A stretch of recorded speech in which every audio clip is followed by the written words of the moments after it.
Mesdames et messieurs, merci de rester fidèles à Moto TV. Voici le sommaire de votre journal. Les habitants de la ville de Béni demandent aux autorités sanitaires de s'impliquer urgemment dans l'observance de mesures d'hygiène pour couper court à la propagation de l'épidémie d'Ebola qui a ressurgi dans cette ville. Appel lancé ce mercredi 24 août par certains habitants de Béni qui n'ont pas bien accueilli cette nouvelle, se référant au calvaire vécu lors des dernières épidémies dans la contrée. À Bunia, l'armée congolaise a présenté 3 éléments EDF capturés lors des récents affrontements à Irumu. Ces assaillants ont été présentés au gouverneur militaire de la province. Des députés nationaux et sénateurs de l'Ituri saluent cette bravoure et appellent l'exécutif provincial à intensifier les offensives contre les groupes armés. C'est tout pour le sommaire. Résurgence de la maladie à virus Ebola dans la zone de santé de Béni. L'annonce a été accueillie comme un choc dans le chef de la population locale. Celle-ci interpelle les autorités sanitaires à une implication urgente pour couper court à la chaîne de propagation de cette maladie. Les autorités, à leur tour, sollicitent l'engagement de la communauté. Correspondance de Delphé Mupanda depuis Béniville. C'est un choc au sein de la population de Béni, cette deuxième résurgence de la maladie à virus Ebola depuis celle vécue en 2018 dans la même zone de santé. Stéphanie Bafoumo, habitat de Béni, appelle les autorités à renforcer les mesures sanitaires et la communication autour de la maladie pour que la population en prenne conscience. La réapparition de la maladie à virus Ebola était d'abord un choc parce qu'il y a de cela quelques années, nous savions que la maladie a été complètement éradiquée, mais il y a résurgence, que les autorités puissent l'éliminer coûte que coûte. Renforcer également les mesures sanitaires. La population de Béni a besoin de savoir que la maladie est dans notre milieu et qu'il ne faut pas blaguer. Elle nous arrache nos êtres chers. Pour sa part, Djibril Kaibumba, c'est un danger d'urgence sanitaire qui vient d'être déclaré à Béni. Il demande les autorités à une implication rigoureuse, notamment en renforçant des dispositifs de lavage des mains dans des points les plus fréquentés de la ville pour permettre à tout le monde d'accéder à l'eau de lavage. Que les autorités nous aident en augmentant des dispositifs de lavage des mains pour que cette maladie ne se propage plus. Nous sommes fatigués d'Ebola depuis longtemps. Nous avons perdu nos êtres chers. Plus nous respectons les jeunes et la maladie s'éloigne de notre ville de Béni. Le médecin chef des zones de santé, Dr Michel Tossalissana, rappelle que les mesures de la riposte contre Covid-19 constituent les moyens efficaces de lutte contre Ebola. Il rassure que toutes les équipes de la zone de santé de Béni sont déjà à pied d'œuvre pour s'impliquer dans l'éradication de ces cas. Il compte néanmoins sur l'engagement communautaire pour parvenir à la réussite. Jusque-là, si on respectait d'abord les mesures contre la Covid-19, on est déjà dans le bon chemin. Parce que partout là, on va vous demander de vous laver les mains, de ne pas vous saluer, de ne pas vous attouper ou de ne pas manipuler les corps, d'accepter les enterrements dignes et sécurisés parce que le cadavre, surtout pour Ebola, c'est le plus grand pourvoyeur à la maladie à virus Ebola. Donc, qu'à cela ne tienne, il y a déjà tout un comité de lutte. L'expérience a prouvé que l'engagement communautaire a été la clé de la réussite. La zone de santé de Béni a notifié un nouveau cas d'Ebola liés à ceux vécus dans la même zone en 2018. 179 contacts ont été identifiés autour de ces cas. La zone de santé de Béni dit attendre la matérialisation d'autres stratégies auprès de sa hiérarchie, notamment les mécanismes de la vaccination.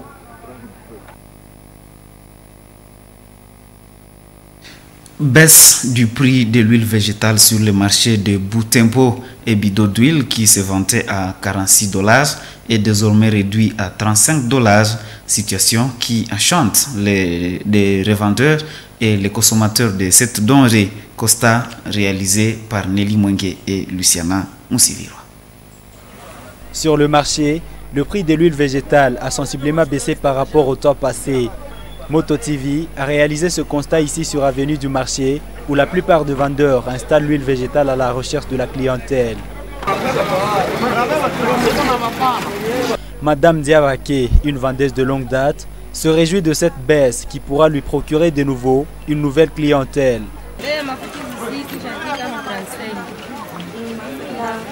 Actuellement, nous vendons un bidon d'huile à 35 $. Avant, c'était entre 38 et 45 $. Je demande à nos clients de venir massivement acheter car cette fois, le prix est revu à la baisse.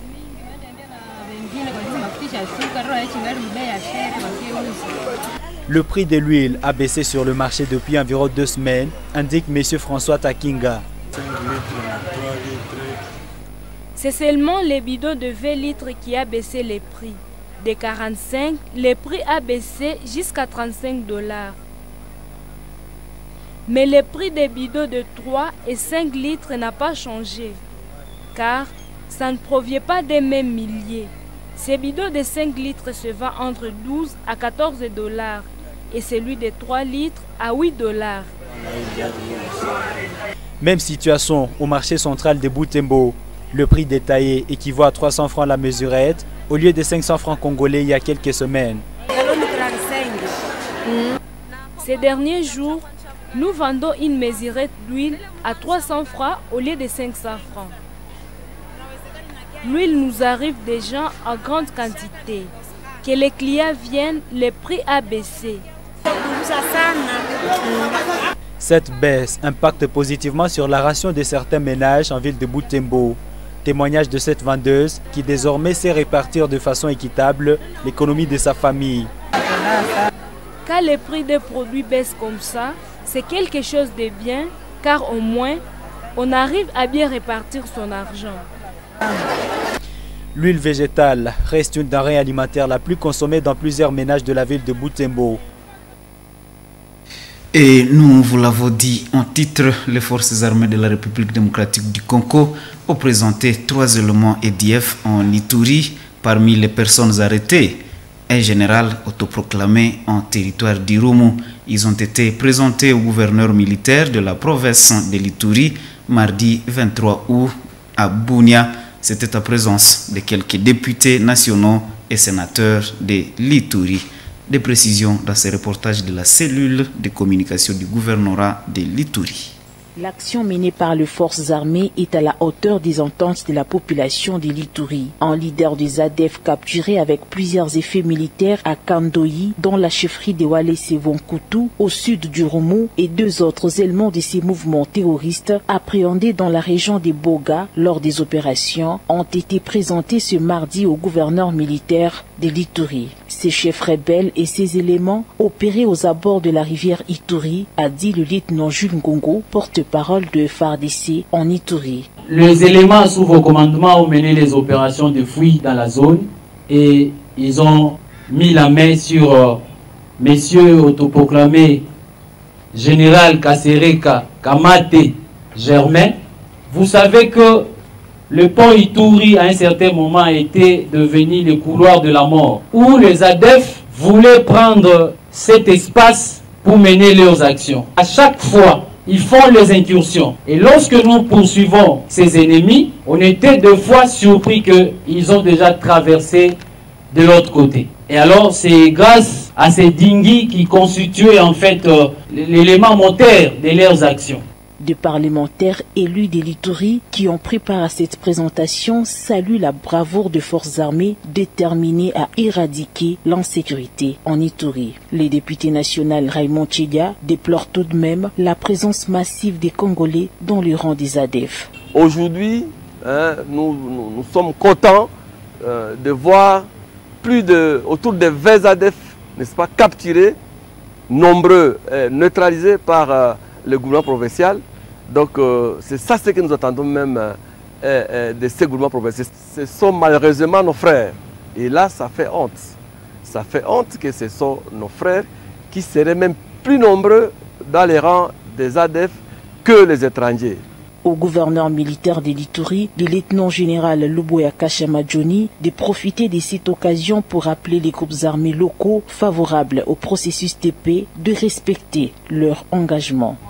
Les Congolais ici en Ituri qui se sont engagés à la paix, notamment le Codeco, FRPI, FPIC, ils se sont engagés. Je les encourage encore parce qu'ils sont dans le pourparler à respecter leurs actes d'engagement. Les actes d'engagement, c'est pour nous préparer d'aller à Nairobi. Et ce dialogue-là, comme vous le savez très bien, nous avions eu la première phase, Nairobi 1, nous attendons la deuxième phase, Nairobi 2. Pour nous, l'armée, nous suivons les ordres.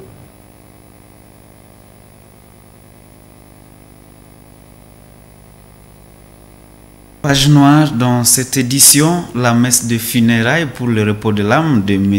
l'abbé Kakule Murangahia Simon, décédé samedi 20 août 2022, a été dite ce mercredi 24 août 2022 dans la cathédrale Mater Ecclesiae de Butembo. Monseigneur Sikuli Paluku Melkisedek l'a présidé, entouré d'une centaine de prêtres et 5 diacres. Plusieurs chrétiens ont pris part aux cérémonies funèbres. Georgine Tawite Mouira nous rend ce reportage de Gérard Mourif. Il est 10h05 à la cathédrale de Butembo. C'est la messe de Requiem qui commence. Le prêtre, le diacre, les religieux et religieuses, ainsi qu'une foule de chrétiens sont venus prier pour le repos de l'âme de l'abbé Kakule Murangahia Simon.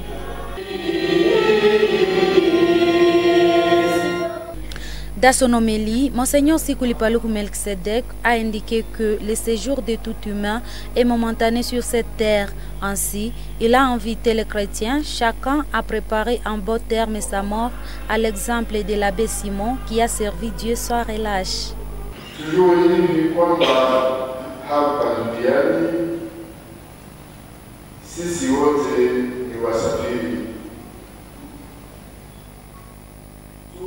Nous sommes tous des pèlerins sur cette terre.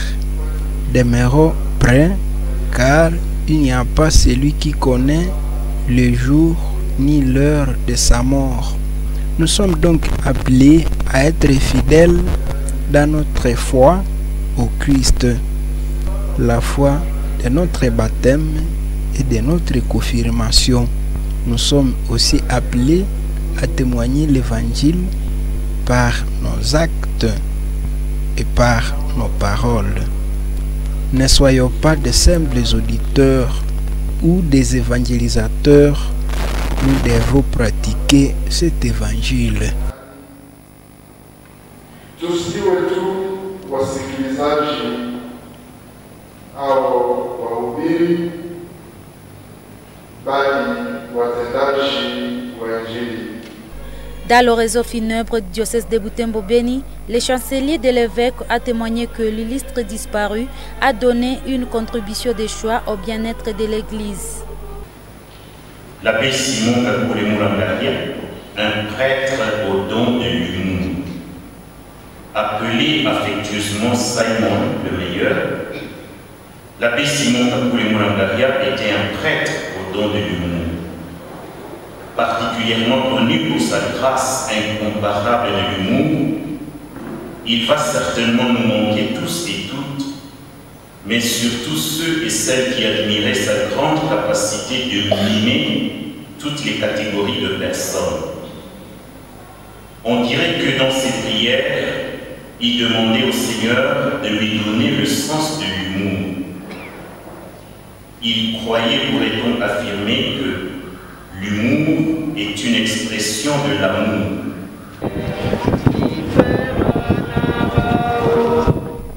Après la messe, un cortège funèbre s'est dirigé à la morgue de Matanda pour la levée du corps du défunt.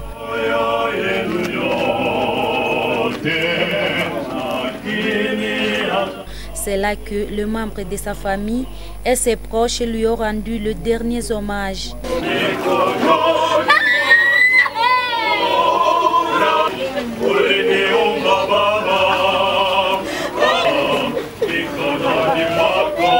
Après lui avoir remis les signes du baptême, la dépouille mortelle de l'abbé Simon Murangahia a été conduite au cimetière Saint-Joseph de Moussienene pour l'inhumation.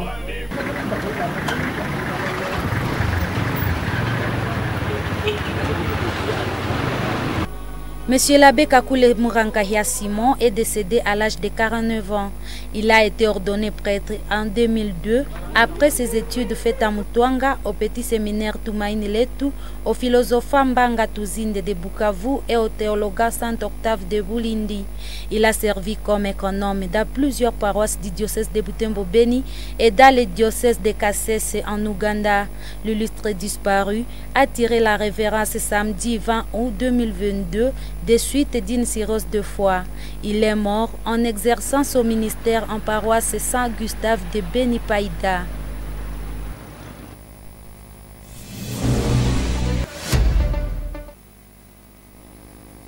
Et en sport, mesdames et messieurs, Sébastien Desabres, nouvel entraîneur des Léopards de la RDC, a officiellement pris la commande de l'équipe nationale le mardi 23 août. La cérémonie de signature de son contrat a vécu ce mardi 23 août au cabinet du ministre des Sports, Serge Conté. Sébastien Desabres s'engage avec la RDC pour 3 ans avec l'objectif de construire une équipe pour un projet basé sur la jeunesse. Joël Tali pour le récit.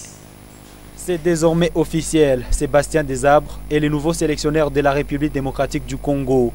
Le technicien de nationalité française séjourne à Kinshasa depuis le début de la semaine. Il a été reçu au cabinet du ministère des Sports pour officialiser son engagement avec la RDC.